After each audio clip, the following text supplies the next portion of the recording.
Bonjour à tous. Donc j'espère que tout le monde va bien, que tout le monde arrive à suivre les tutos que je vous propose sur Mblock. Donc la semaine dernière, vous aviez fait donc un chronomètre et nous allons poursuivre aujourd'hui ce programme en ajoutant à ce programme un calculateur de vitesse. Calculateur de vitesse qui calculera des vitesses en mètres par seconde ainsi qu'en kilomètres par heure. Alors, pour cela, on fera appel à quelques notions de physique que nous avons vues en début d'année. Alors, pour faire ça, il va falloir créer des variables. Donc, on va aller dans la partie ici orange et créer des variables. Alors, je les ai déjà faites. On va chaque fois faire créer une variable et mettre ici le nom de la variable. Les quatre variables que vous allez créer vont s'appeler distance en mètres, durée en secondes, vitesse en kilomètres par heure et vitesse en mètres par seconde. Et là, maintenant, nous allons pouvoir commencer à programmer. Alors, on va commencer le programme tout simplement en initialisant les variables. C'est-à-dire qu'on va mettre toutes les variables à 0.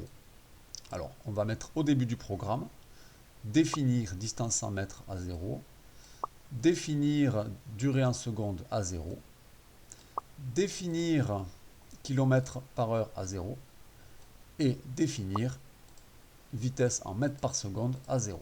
Donc, au début du programme, tout est à 0. Voilà, donc démonstration. Ici, on voit bien que, à part la durée que nous avons déjà programmée, qui était à 0 au départ, tout ici est à 0. Alors, retournons sur le programme. Et maintenant, à la fin de notre chronomètre, une fois que le temps sera pris, nous allons demander tout simplement quelle est la distance du parcours. Alors pour cela, on va poser une question et on va demander ici quelle était, puisque ça se fait après le programme, la distance du parcours.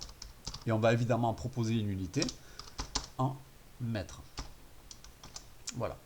Nous posons une question. Lorsqu'on va poser la question, sur l'écran, on va voir ce qui se passe.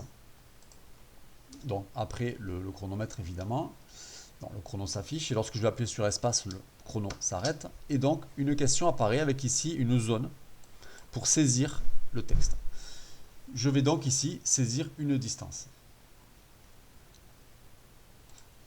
Alors la distance que je vais saisir va être affectée au mot réponse.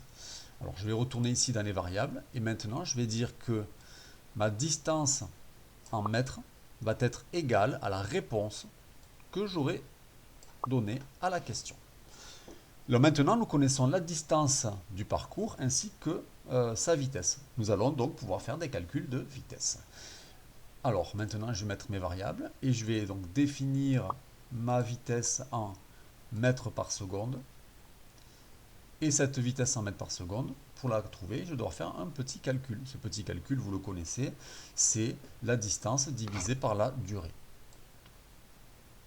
Donc je vais mettre ceci et je vais prendre tout simplement ma distance en mètres divisée par ma durée en secondes. Et du coup, j'aurai ma vitesse en mètres par seconde qui va s'afficher. Souvent, il est aussi intéressant d'avoir la vitesse en kilomètres par heure. Donc, je vais faire la même chose. Définir ici la vitesse en kilomètres par heure. Et là, on va faire un petit calcul. Alors, ça va être une multiplication suivie d'une division. Et pour trouver la vitesse en kilomètres par heure, il va falloir faire une petite conversion. Donc, je vais remettre ici la vitesse en mètres par seconde. Je vais multiplier cette vitesse par 3600. Alors pourquoi 3600? Parce qu'il y a 3600 secondes dans une heure.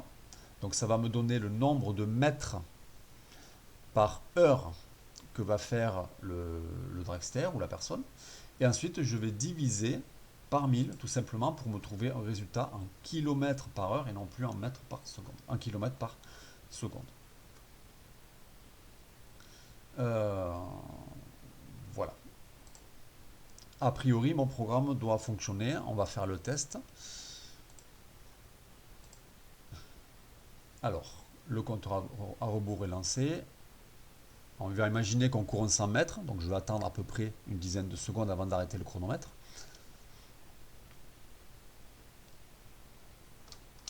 Voilà. Donc, 9,2, c'est un nouveau record du monde. Quelle est la distance parcourue en mètres? On va lui donner 100 mètres. Je valide ma réponse. Et donc ici, la vitesse en mètres secondes 10,8 et la vitesse en kilomètres par heure 39,13 km par heure. On allait un peu plus vite que Usain Bolt. Rappelez-vous les calculs que nous avons fait en début d'année, on trouvait la vitesse moyenne de 36 km par heure. Là, on est un peu au-dessus.